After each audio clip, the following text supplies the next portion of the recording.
¿Cómo están, chicos? Buen día. Buen día. Buen día. ¿Qué tal? ¿Cómo están? ¿Todo bien? Sí, todo bien. Bueno. A ver cuántas personas tenemos. Creo que estamos, ¿sí? Empezamos un minutito más tarde de lo normal, 5 minutitos más tarde de lo normal. Vamos a hablar de prescripción. En realidad ustedes están viendo medios distintivos de las obligaciones, ¿correcto? Dentro de los medios distintivos, sin querer hacer una clasificación, ni mucho menos, la verdad que es útil hablar de medios distintivos satisfactivos y no satisfactivos. Es decir, hay medios distintivos de las obligaciones que generan satisfacción del interés del acreedor. ¿Cuál es el caso típico? El pago. ¿Con quién voy a hablar hoy? Con Florencia, de nuevo, que está ahí siempre. El pago. El pago es un medio distintivo que es satisfactorio o satisfactivo. La antítesis de eso es la prescripción liberatoria. ¿Por qué? Porque la prescripción liberatoria supone una posibilidad excepcional técnicamente hablando, porque sus normas son de excepción y de interpretación restrictiva, constituyendo un medio por el cual el deudor se libera de la acción del acreedor, o sea, el acreedor pierde la acción para reclamar su derecho, pierde la posibilidad de reclamar el cumplimiento de la prestación. Es decir, se perjudica, no es que desaparece la obligación, sino que se perjudica la posibilidad de reclamarla. Sabemos nosotros, porque estudiamos la unidad 1, que cuando decimos que subsiste la obligación como natural, pero se perjudica y se pierde la acción para reclamarla, sabemos nosotros que lo que está afectándose es un elemento esencial de la obligación y característico de la obligación civil. ¿Cuál es? ¿El vínculo jurídico? El vínculo jurídico. Discúlpenme, pero he tomado frío. El vínculo jurídico. Es una obligación sin vínculo, no es una obligación civil. Puede ser una obligación, puede ser un deber moral, puede ser una obligación impuesta por las normas de convivencia, pero nunca va a ser una obligación civil. Fíjense que esto es un instituto de excepción desde el momento mismo que frustra la posibilidad de satisfacer el interés del acreedor sin pago, o sea, sin ningún medio satisfactivo por parte del deudor o de terceros, en contra de lo que hace normalmente el sistema que nosotros estamos estudiando. El sistema que estamos estudiando podría sintetizarse como un sistema de normas y de principios jurídicos tendientes a garantizar que el acreedor pueda satisfacer su interés. Es decir, todo el conjunto de normas que nosotros vimos constituyen un sistema para garantizar o asegurar dentro de lo posible el cobro del crédito. Diríamos que es un conjunto de disposiciones en favor del crédito, no para que se pierda el crédito o para que se pierda la acción para reclamarlo. De manera tal que el instituto mismo de la prescripción liberatoria ya es una cosa rara.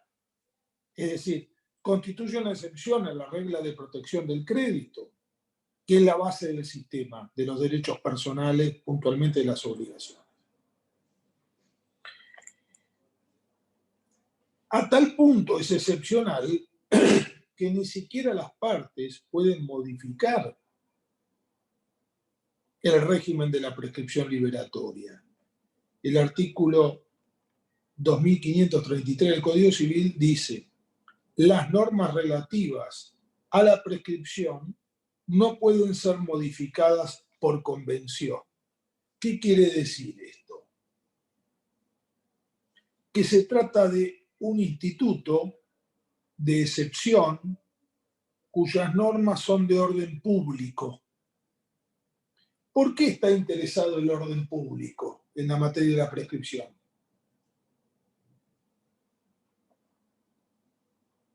por el fundamento mismo de la existencia de la prescripción liberatoria.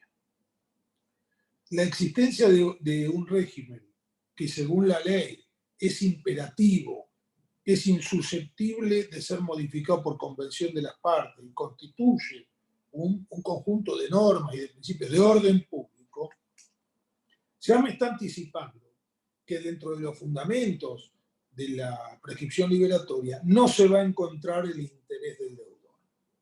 Es decir, la prescripción liberatoria no es un instituto puesto en favor del deudor. No se pretende liberar al deudor, no ese es el fundamento.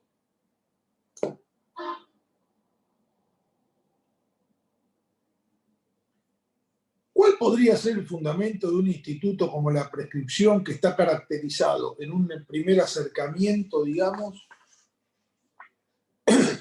por ser una forma de perjudicarse o perderse la acción que tiene el acreedor por el transcurso del tiempo? Es decir, eso es básicamente la prescripción liberatoria. O sea, que esta es una consecuencia del transcurso del tiempo, es el modo en que el transcurso del tiempo impacta sobre las relaciones jurídicas. Y vamos a ver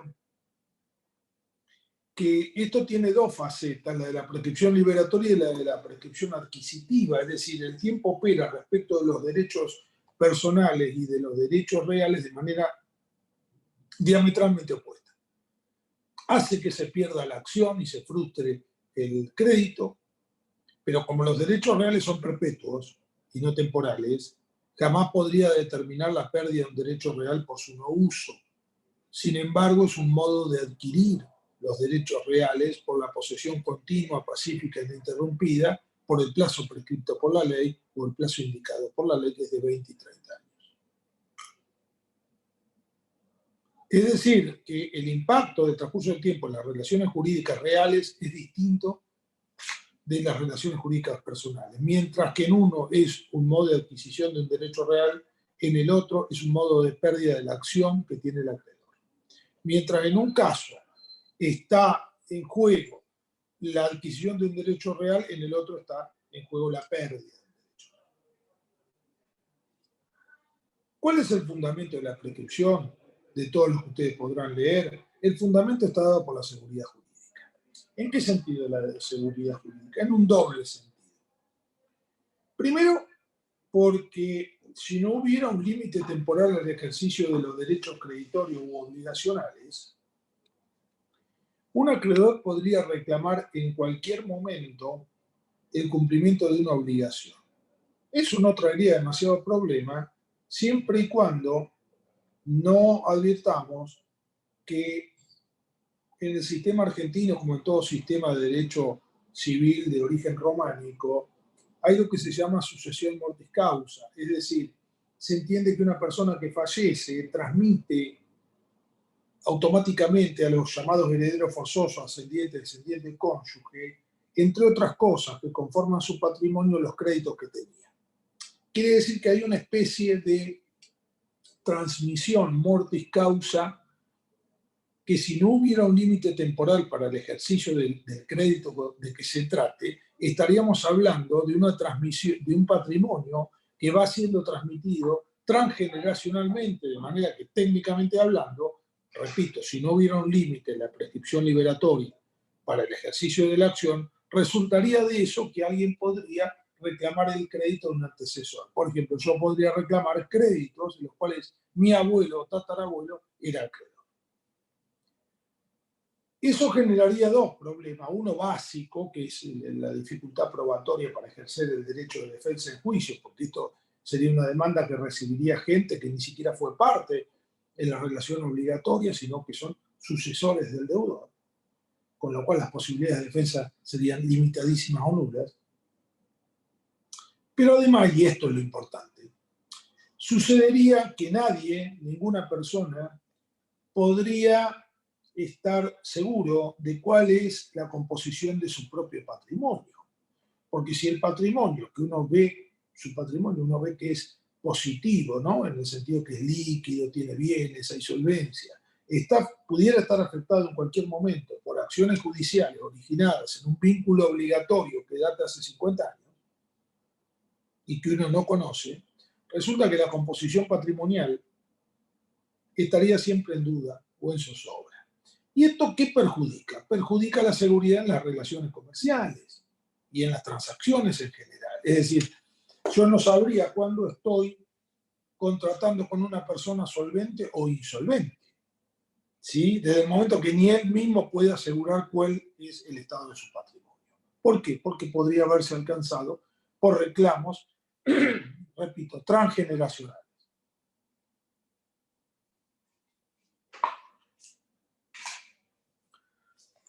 ¿Cuándo comienza el curso de la prescripción? Cuando nace la acción. Es decir, cuando el crédito es reclamable. Los romanos tenían un viejo adagio que reza actio non nata non prescribitur, es decir, acción que no nace no puede prescribir.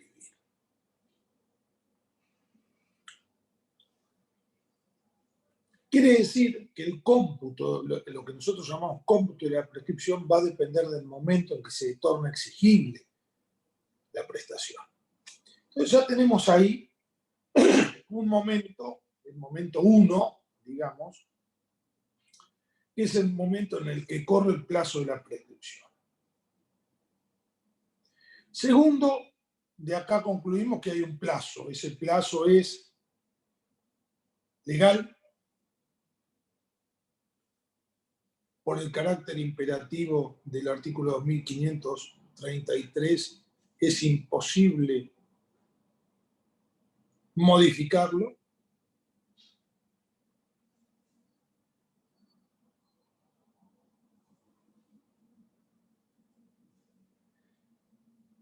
Supone también el comienzo del curso de la prescripción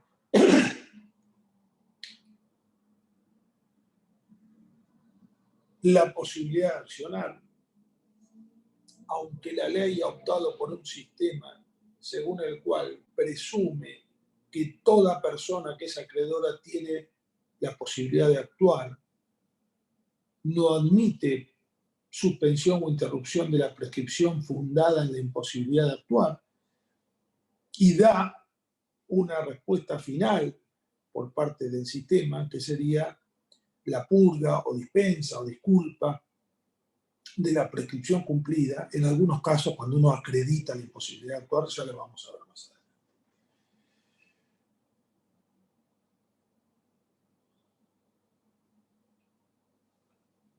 Quiere decir que tiene que haber la posibilidad de actuar, un plazo legal que comienza a correr cuando la acción nace, es decir, cuando el crédito es exigible. Una primera pregunta es si tenemos que aclarar sobre la prescriptibilidad de las acciones. La respuesta en el Código de Vélez modificado por la 17711 era que todas las acciones personales son prescriptibles.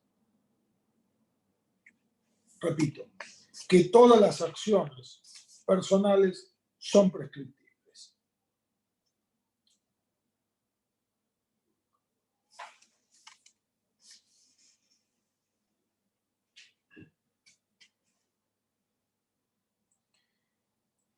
Vamos a encontrar que en el Código Nuevo hay acciones imprescriptibles, prácticamente.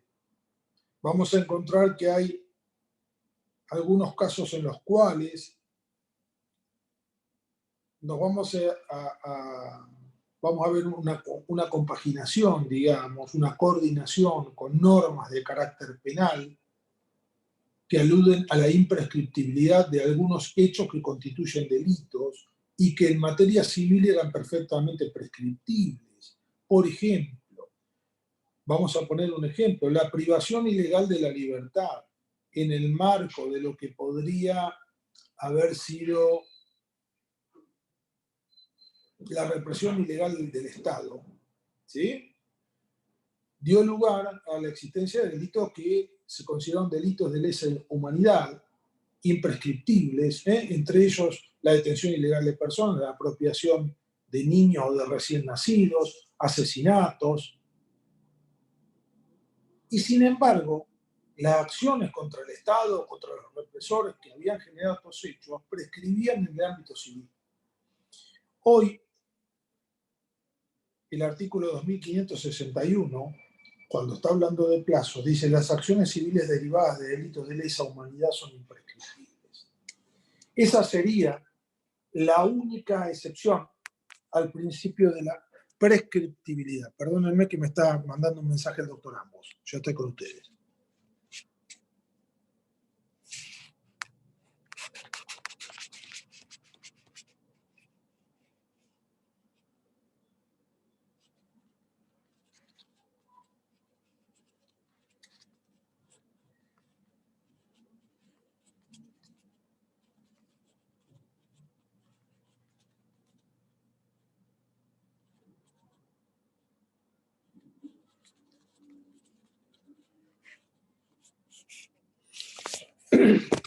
Quiere decir que la regla es la prescriptibilidad y la excepción es la imprescriptibilidad. Van a ver ustedes que hay un capítulo 1, un título 1, prescripción y caducidad, 1532. Hay disposiciones comunes a las dos clases de prescripción, y después, a partir del artículo 2554, habla de la prescripción liberatoria. Arranca con este aforismo: acción que no nace no prescribe, y después sigue con una cantidad de disposiciones que son de menor importancia y no hacen a lo general que quiero explicar. Con lo cual tenemos una prescripción liberatoria que, salvo esa excepción del 2561, opera en todos los ámbitos. Depende básicamente de la posibilidad de actuar, aunque se presume que todo el mundo está en posibilidad de hacerlo, y la imposibilidad no va a suspender el curso de la prescripción, con un plazo que es legal y que corre desde que la acción nace. La prescripción liberatoria en el Código Nuevo se puede oponer, según aclara el propio Código, por vía de excepción o por vía de acción. ¿Qué quiere decir? Que se toma una doctrina judicial, inclusive, que admitía que, si bien normalmente se opone por vía de defensa o excepción, también puede haber un interés del acreedor en hacer, del deudor en hacer declarar prescripta la acción que había en su contra. ¿Por qué decimos que opera por excepción? Porque la prescripción es una excepción, inclusive está tratada como una defensa o excepción en los códigos de procedimiento. ¿A quién se le opone la excepción? Al acreedor que, vencido el plazo legal y mediando inactividad, promueve una demanda en reclamo, digamos, ejercita la acción y recibe como defensa la prescripción liberatoria. ¿Sí? Es decir, estamos partiendo de la base que, mediando inactividad del acreedor entre que la acción nace, o sea, cuando es exigible el crédito, y al vencimiento del plazo legal, no actuó, motivo por el cual cualquier inicio de juicio posterior puede originar que el deudor se excepcione de prescripción liberatoria. ¿La prescripción es declarable de oficio? No. La prescripción no se puede declarar de oficio, de manera que depende de una invocación que oportunamente haga el deudor. ¿Cuándo? Cuando opone excepciones o contesta la demanda, depende de que el juicio sea ejecutivo, sumario u ordinario. ¿Hay posibilidad de oponer la excepción en una presentación posterior a juicio? No. Si le caducó la posibilidad de contestar la demanda o oponer excepciones, ya no puede oponer excepciones. ¿Es necesario que él oponga la prescripción en una oportunidad en que deba participar o pueda participar o decida participar de algún acto jurisdiccional, de algún acto procesal dentro de ese reclamo, cuando todavía él no tiene que contestar la demanda o oponer excepciones? No, no es necesario que en una primera presentación él invoque la prescripción. Por ejemplo, supongamos que una persona tiene un crédito por daños y perjuicios, tiene 3 años de prescripción, no actúa en 3 años, al 4º año inicia una demanda, pero pide primero el beneficio de litigar sin pago de gastos. Entonces, la primera noticia que el demandado tiene de la existencia del juicio es que le llega una notificación que hay una audiencia donde se va a declarar sobre la imposibilidad de pagar gastos por parte del demandante. Y él le corren vista por 5 días de lo que dicen los testigos. Esa es su primera participación en el juicio. Pero es prematuro decir que él tiene que contestar la demanda porque todavía no le corría un traslado de la demanda. Se discutía si había o no una carga procesal de alegar la prescripción en esa primera presentación anterior a la contestación de la demanda, habiéndose resuelto que no, que el momento procesal oportuno no es ni antes ni después del plazo de oposición de excepciones o de contestación de la demanda. ¿Qué pasa si no pone la prescripción liberatoria? El juez no se puede pronunciar sobre ella. ¿Qué pasa cuando se opone la prescripción liberatoria? ¿Se opone por vía de excepción o sea al contestar la demanda o en el plazo para excepcionarse? Se corre traslado a la otra parte por 5 días que tendrá que contestar y defenderse. ¿Qué va a tener que decir básicamente? A, si actuó dentro del plazo legal. B, no actué dentro del plazo legal, pero el plazo legal se vio interrumpido o suspendido por alguna de las causales de la ley. C, no actué dentro del plazo legal, pero sí lo hice dentro del plazo posterior que fija la ley para aquellos supuestos en los cuales el acreedor está impedido materialmente o jurídicamente de actuar. Es decir, no pude actuar, no es que no quise. Entonces, pido al juez que me dispense de lo que podría constituir una prescripción cumplida. Ya lo vamos a ver.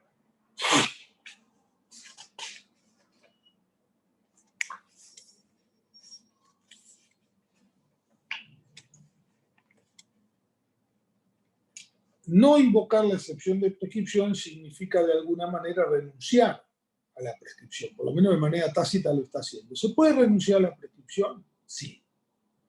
¿A qué prescripción? ¿A la prescripción futura? No, eso es nulo. Alteraría una norma, un conjunto de normas de orden público. Es decir, yo no puedo en un contrato decir, bueno, las partes acuerdan que el deudor renuncia a invocar la prescripción liberatoria. Eso no puede ser.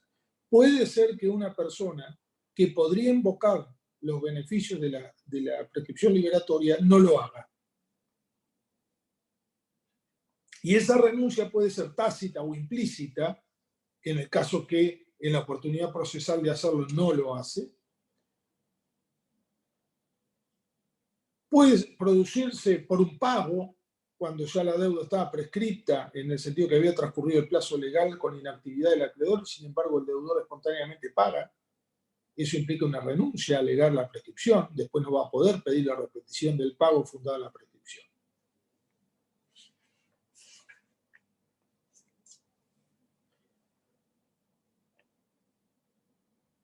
Podemos decir en ese sentido que el pago de una obligación natural o una obligación prescripta es irrepetible. ¿Por qué es irrepetible, Florencia? ¿Tendría que ser como un deber moral? Claro, pero además porque el pago tiene causa, ¿no? Es decir, lo que le sirve de causa es la existencia de un deber que deja de ser civil para ser moral, pero que justifica la traslación patrimonial a punto tal que la ley llama a eso pago.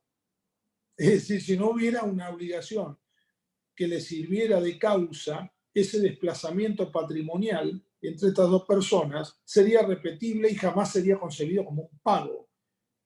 2538, pago espontáneo. El pago espontáneo de una obligación prescripta no es repetible. Vamos de lleno porque tengo un compromiso en escasos 30 minutos a lo sumo.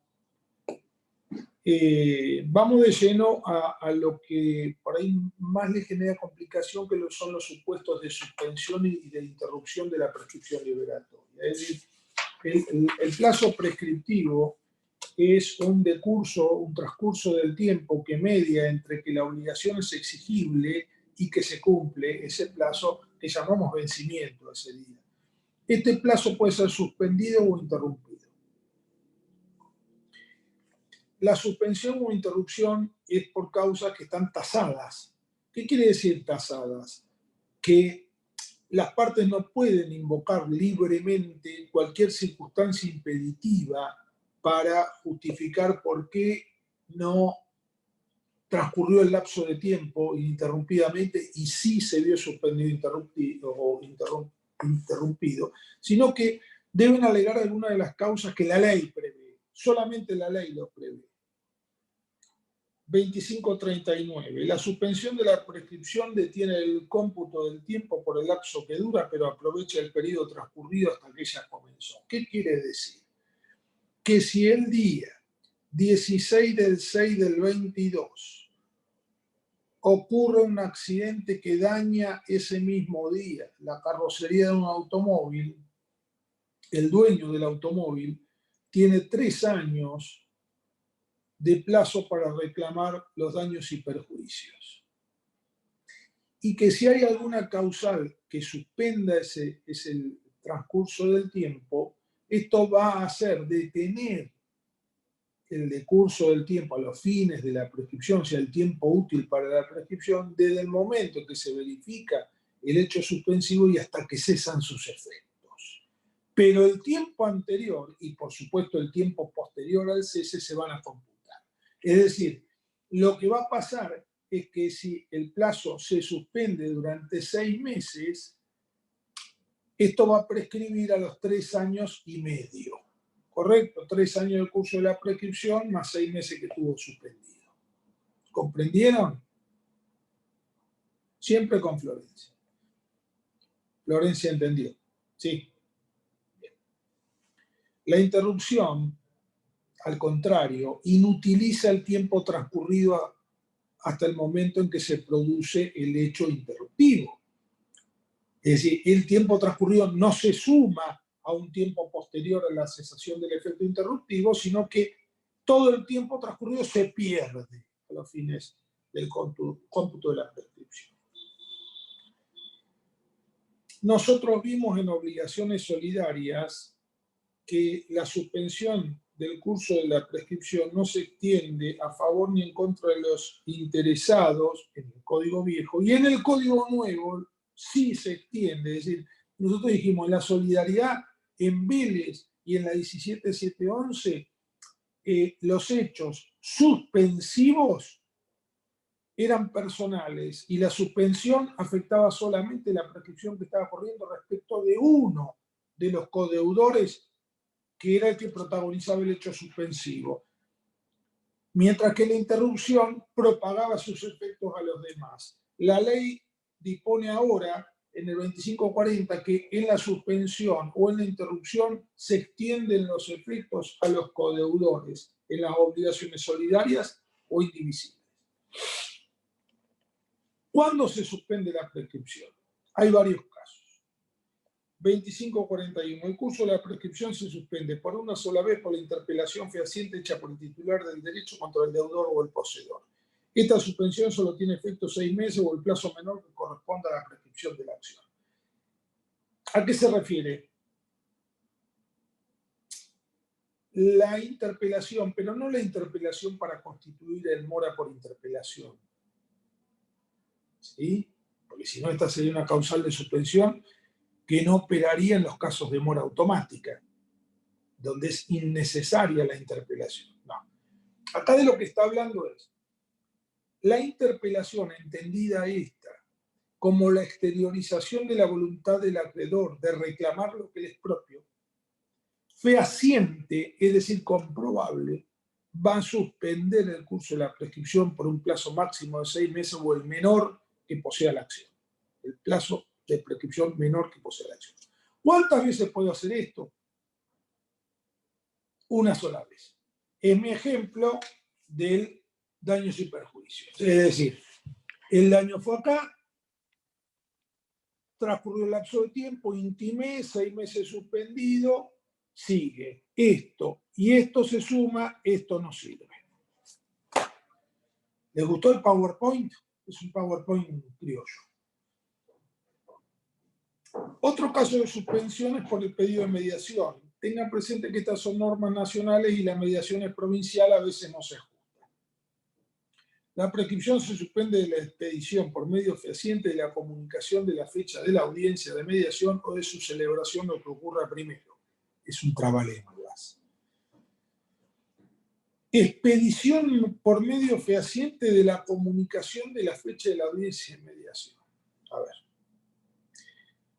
Quiere decir que yo tengo 3 años y que al año y medio inicio la mediación, que es obligatoria en la provincia de Buenos Aires.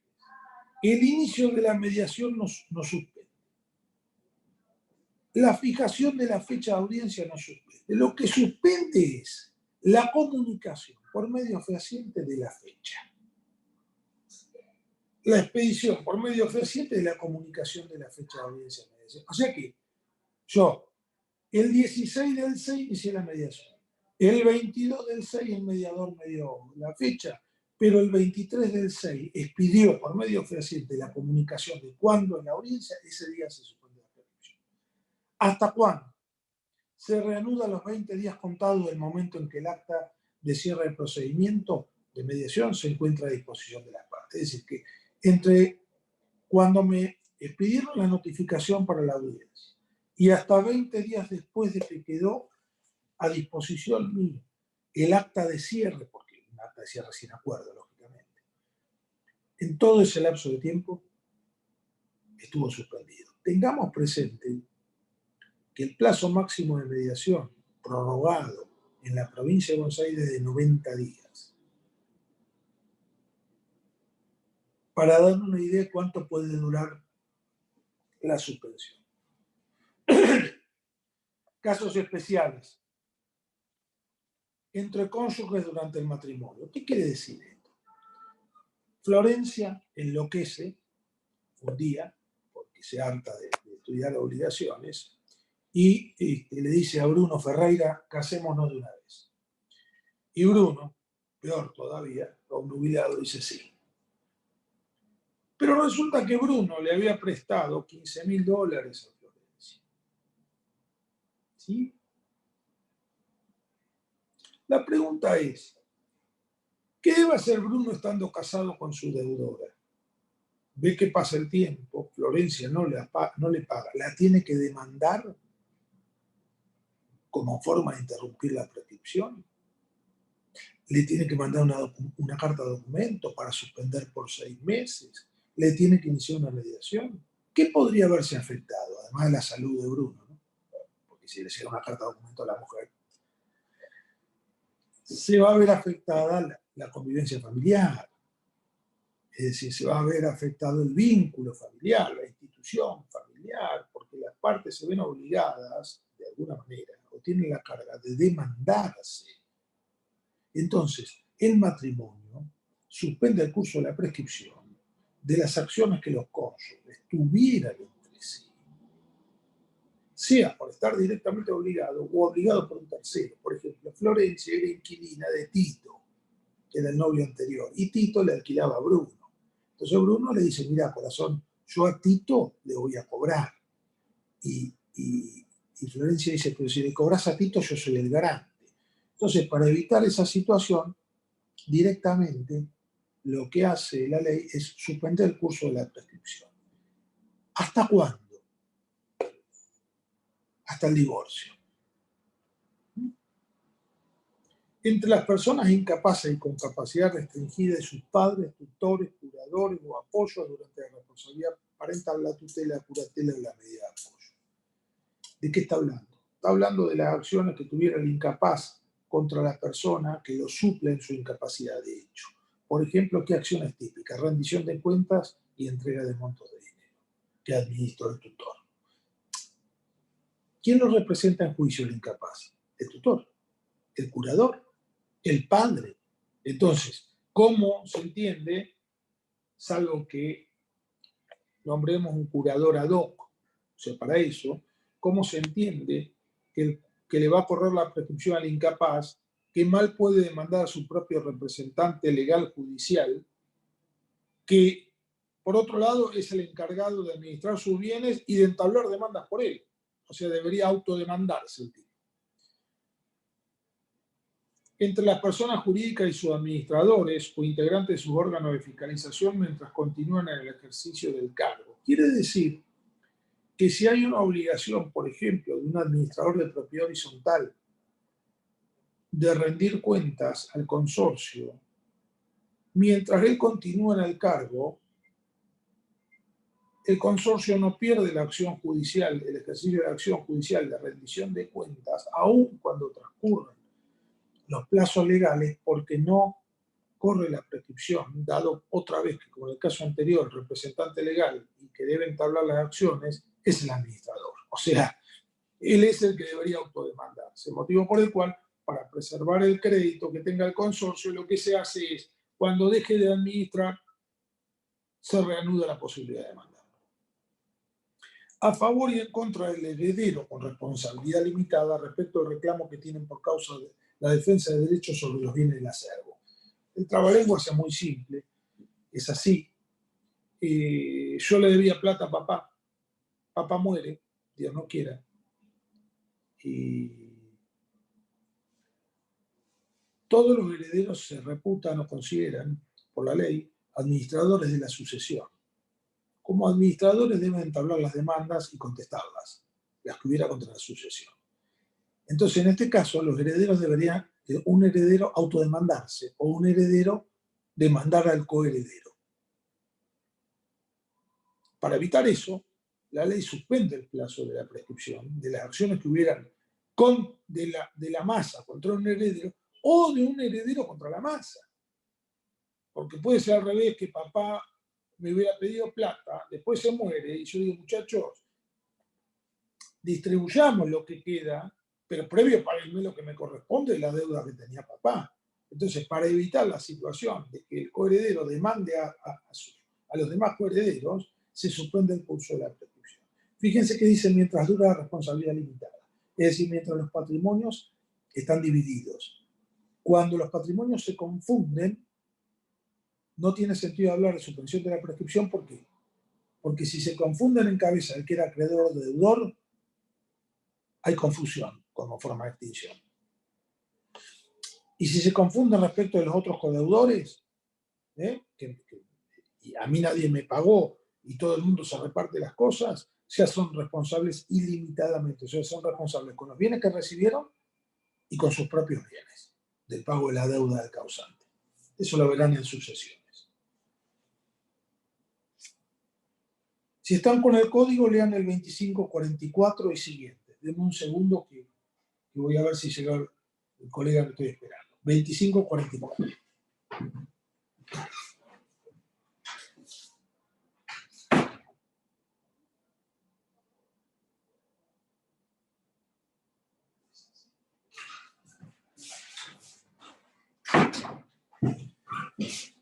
Interrupción de la prescripción. Esto no es la suspensión. Esto es la prescripción, la interrupción. El efecto es tener por no sucedido el plazo o lapso de tiempo que precede al hecho interruptivo e iniciar uno nuevo. Esto de iniciar uno nuevo tiene que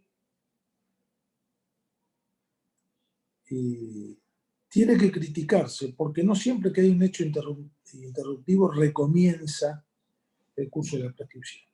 Por ejemplo, el caso típico de interrupción de la prescripción es la deducción de la demanda. Y cuando uno deduce la demanda, al día siguiente no comienza a correr el plazo prescriptivo. El proceso puede perjudicarse por el transcurso del tiempo, por algo que llamamos caducidad de la instancia o perención de la instancia, que es una forma de extinción del proceso por la inactividad de las partes durante el transcurso del proceso. ¿Sí? Pero no es que está prescribiendo la acción mientras el proceso tramita. ¿Ok? Ya lo vamos a ver. Reconocimiento. El curso de la prescripción se interrumpe por el reconocimiento que el deudor o poseedor efectúa el derecho de aquel contra quien prescribe. Facilísimo. El reconocimiento tiene efecto interruptivo porque sería inmoral que alguien que reconoce que es deudor durante el plazo prescriptivo después alegue la prescripción liberatoria. Es decir, que alegue la prescripción liberatoria sumando el tiempo que corrió entre que se tornó exigible el derecho y el momento del reconocimiento. Por supuesto que el día siguiente del reconocimiento reinicia el plazo prescriptivo. El reconocimiento puede ser expreso o tácito. Ojo, el reconocimiento tácito surge de hechos que inconfundiblemente den cuenta de que se está reconociendo en el otro la existencia del derecho, ¿no? El pago parcial tiene efecto recognoscitivo, ¿se acuerdan? Es decir, que si yo pago parcialmente una obligación, aun cuando el acreedor tiene derecho a exigirme el total, estoy reconociendo.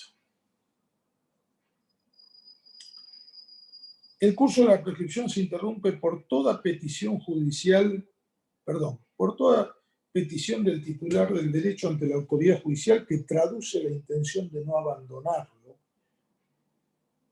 contra el poseedor, su representante de la posesión o el deudor, aunque sea defectuosa la petición, realizada por persona incapaz, ante tribunal incompetente o en el plazo de gracia previsto en el ordenamiento procesal aplicable. El código en este sentido ha generado un cambio excelente, no porque todo esto no estuviera resuelto ya por la doctrina de los tribunales y la doctrina autoral, porque todo lo que dice el código ya estaba explícito en decisiones judiciales de décadas y décadas y décadas. Ahora, no lo decía el código tan claramente. Lo que sí decía Abel es que la deducción de la demanda judicial, aunque sea ante juez incompetente o con defectos, tenía efecto de interrumpir la prescripción. ¿Qué es lo que pretende el legislador? El legislador lo que pretende es interpretar cuál es la voluntad del acreedor, que en este caso se ve explícita o se exterioriza en el desarrollo de una actividad procesal destinada a hacer valer su derecho, que demuestra que no desea abandonar su derecho, aun cuando esa actividad procesal sea imperfecta desde lo ritual, digamos, desde el procedimiento mismo. Si yo quiero iniciar una demanda de daño y perjuicio y erróneamente consigno en el código de la planilla correspondiente al ingreso al juicio fuero de familia, la demanda va a ir a un juez incompetente, que cuando lo advierta va a decir, bueno, me excuso de intervenir y lo mando a la receptoría de expediente para que sortee un juzgado del fuero que corresponda, que es el fuero civil y comercial, no de familia. Sin embargo, la demanda tiene efecto interruptivo. La demanda sería objeto de una excepción de defecto legal porque no tiene monto. El objeto es muy genérico, omite la identificación exacta del demandado o cualquier otra falla de la que adolezca por no cumplir las normas procesales, tiene efecto interruptivo. ¿Por qué? Porque trasluce una intención clara de hacer valer el derecho. Entonces, lo importante, y por eso habla ya no de demanda, sino de petición judicial, lo importante es que la actividad que desarrolla procesalmente el individuo deje traslucir su verdadera voluntad de mantener viva la acción, decimos los abogados, o sea, de no abandonar su derecho, sino de ejercer. ¿Por qué dicen el plazo de gracia previsto en el ordenamiento? Porque los códigos de procedimientos prevén un plazo de gracia para el cumplimiento de los actos procesales, el día hábil judicial inmediato posterior durante una cantidad de horas que puede variar según el código.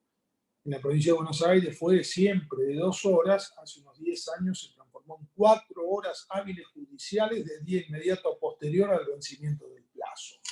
Porque entre tantas cosas que se había preguntado la jurisprudencia de doctrina era si un tipo tiene 3 años para iniciar un juicio y los 3 años vencen un viernes 17 de junio de 2020, que es inhábil, y dado que corre por días corridos la prescripción no hábiles, si tiene que ir el abogado el día viernes inhábil a la casa del juez, no hay guardia. No hay guardia civil, hay guardia penal, civil no hay guardia. Si de alguna manera tiene que ir con un escribano y golpear la puerta de tribunales, o si, como sucede para todos los actos procesales, él cuenta con las 4 horas del día hábil inmediato posterior, no para presentar la demanda, sino para que la demanda tenga efecto interruptivo, porque por supuesto el lunes se la recibe. La pregunta es si tiene efecto interruptivo o si prescribió el viernes. Entonces, lo que hace la ley de fondo es resolver un problema que se había presentado a nivel jurisdiccional, es decir, cómo se interpretaban estas normas procesales en coordinación con los plazos de la norma de fondo. Los efectos interruptivos del curso de la prescripción permanecen hasta que deviene firme la resolución que pone fin a la cuestión con autoridad de cosa juzgada formal. Acá vamos al tema de hasta, digamos, de cuándo se reanuda, o mejor dicho, cuándo recomienza el plazo prescriptivo. En el reconocimiento al día siguiente empieza el plazo prescriptivo nuevo. En la deducción de una demanda judicial esto no puede pasar, porque durante el proceso está interrumpido el curso de la prescripción. ¿Qué pasa? ¿Cuándo termina el efecto interruptivo? Cuando se dicta la sentencia, es decir, cuando se emite, cuando queda firme la resolución que hace cosa juzgada. ¿Sí? Es decir, si me dictan una sentencia el 15 de octubre, me la notifican el día 20 de octubre y por los plazos hábiles que tengo para apelar, que son 5 hábiles, esto me venció el 28 de octubre, el 29 de octubre comienza el curso de la prescripción, que estuvo interrumpido por la demanda durante todo el proceso. Ahora, ¿ya me interesa a mí el curso de la prescripción de la acción que yo tenía? No. Ahora hay la famosa actio iudicata, es decir, ahora lo que tengo yo es un crédito que está contenido en una sentencia, cuya causa es la sentencia y cuyo título es la sentencia. ¿Se comprende? Es decir, ahora empieza a correr el curso de la prescripción liberatoria de la acción que nace con título en la sentencia, de la actio iudicata, es de la acción que nace de la sentencia judicial, que en realidad hay que ejecutarla, ¿no? Entonces, cuando veamos nosotros, ustedes en procesal ejecución de sentencia, y le dicen excepciones oponibles, que son 3 las excepciones oponibles, una es pago, o sea, el cumplimiento de la sentencia, que no me lo pueden reclamar otra vez. 2, prescripción. Si prescribió la actio iudicata, es decir, no me venga a reclamar la sentencia que le prescribió la posibilidad, pero no le prescribió la acción que surgía del crédito que usted tenía y que lo llevó a juicio. No, eso ya no importa. Ahora estamos hablando de la prescripción de la acción de cumplimiento de la sentencia. El tercer supuesto, el curso de la prescripción se interrumpe por la solicitud de arbitraje, que es una especie de supuesto anterior nada más que en la justicia privada. Hasta acá vienen entendiendo, ¿qué duda les cabe?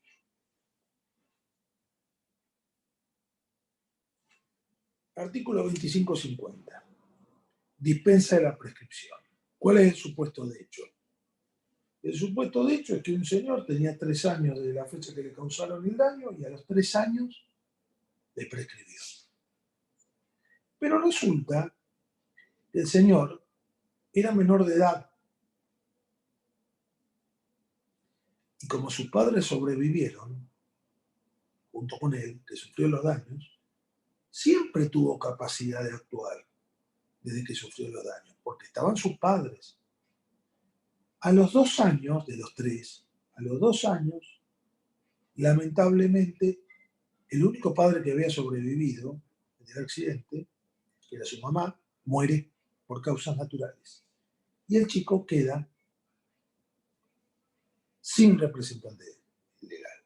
O sea, queda sin alguien sin ninguna persona que supla su incapacidad.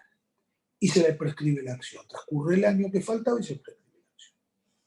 El juez puede dispensar de la prescripción ya cumplida al titular de la acción si dificultades de hecho maniobras dolosas le obstaculizan temporalmente el ejercicio de la acción y el titular hace valer sus derechos dentro de los 6 meses siguientes a la cesación de tales obstáculos. En el caso de personas incapaces sin representante, el plazo de 6 meses se computa desde la cesación de la incapacidad o la aceptación del cargo por el representante. Dos supuestos. Un supuesto, un incapaz de hecho sin representante legal. Los 6 meses se cuentan desde que cesa la incapacidad, sea porque se le nombra un representante, sea porque gana capacidad de hecho. ¿Sí? El menor se hizo adulto o al menor un tío se le designó tutor. Habían transcurrido 2 años de los 3. En ese momento muere su representante legal y se tarda 1 año y medio en que él gane la mayoría de edad. En el medio, repito, 2 años, muere la madre, queda sin representante legal 1 año y medio. Al año de que muere la madre, le prescribió, tenía 3 años de plazo. ¿Desde cuándo corren los 6 meses de la dispensa de la prescripción? Desde que se hizo mayor de edad. ¿Sí? ¿Cuánto tiempo transcurrió desde el accidente? 3 años y medio. ¿Bien? Es decir, hubo incapacidad. La incapacidad, y este es un dato fundamental, la incapacidad lo afectaba al momento de que prescribe la acción, y una vez que cesan las causas que originaron la imposibilidad de actuar, dentro de los 6 meses inicia la demanda. ¿Sí? Dentro de los 6 meses inicia la demanda. Lo mismo, si hay una imposibilidad de hecho, dificultad de hecho, o maniobras dolosas que obstaculizan temporalmente el ejercicio de la acción. ¿Dificultades de hecho cuáles son? Supongamos que se trata de un daño sin perjuicio originado en una lesión a la integridad sexual, porque una chica mayor de edad es abusada por una persona que convive con ella sin tener un vínculo familiar. Ella está todo el día en la casa, semi-encerrada por esta persona que la abusa. Un día deja de abusarla, pero ella sigue conviviendo en esa situación de inseguridad. ¿Hay alguna chance que ella le inicie una demanda de daños y perjuicios? No. Si se trata de un apropiador que no la usa, pero que le dé una indemnización de daños y perjuicios por una apropiación ilegal y supresión de identidad y la tiene sometida en una vivienda, podríamos decir que hay dificultades de hecho, ¿no? Por lo menos hay dificultades de hecho para que promueva la acción. Bueno, hay un caso concreto. Y la otra son maniobras dolosas tendientes a dilatar los plazos y liberarse del cumplimiento de la obligación.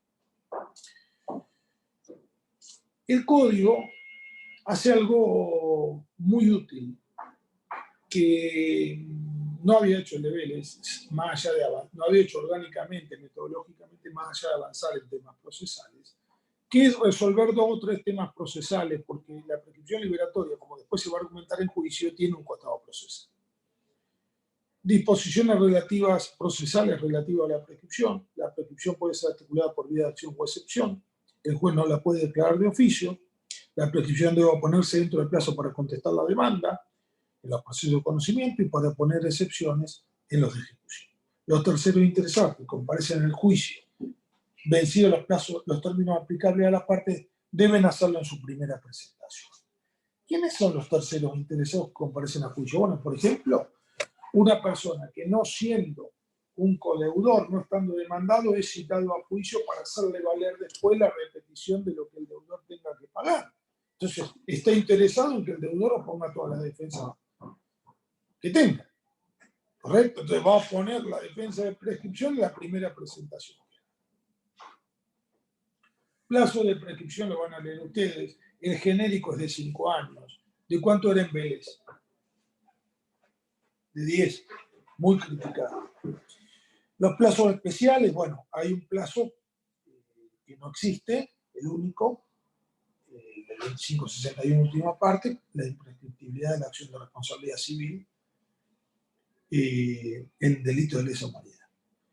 El reclamo de resarcimiento por daños por agresiones sexuales prescribe los 10 años. El cómputo del plazo de la prescripción comienza a partir del cese de la incapacidad, ¿no? Es decir, cuando se trata de incapaces. Entonces, hay una excepción a la imprescriptibilidad, que es 2561 última parte. Un plazo de fondo de 5 años con una excepción de 10 años en el caso del 2561 segunda parte. De 3 años en la prescripción de las acciones de responsabilidad civil. Y luego viene el plazo de 2 años y de 1 año. Estudien diferencias entre caducidad y prescripción. ¿Preguntas? Que tengan un lindo día. Chao, muchas gracias. Buen fin de semana. Profe, Sí. te hago una consulta. Con respecto, viste que en el programa dice que capaz que nos toman algunas cosas de la primera parte. Sí. Y yo no entendía si es algo por ahí más genérico, es decir, saber lo que es mora, lo que es pagos, actividades deductivos, o No, Maitena, van a no es ser... que te toman. No, escúchame. No es que agarran un tema de la primera parte y se ponen un punto 1, mora. No. Claro, Se supone, se va a partir de la base que ustedes los temas de la primera parte los conocen. bien. Entonces, si bien. hay un caso y se dirime empleando la regla del amor, decir, es la primera parte. Sí, la primera parte, suponemos que lo sabemos. Por eso, Sí. eso. ¿Algo más? Perfecto. No, está bien, gracias. Buen fin de semana, chicos.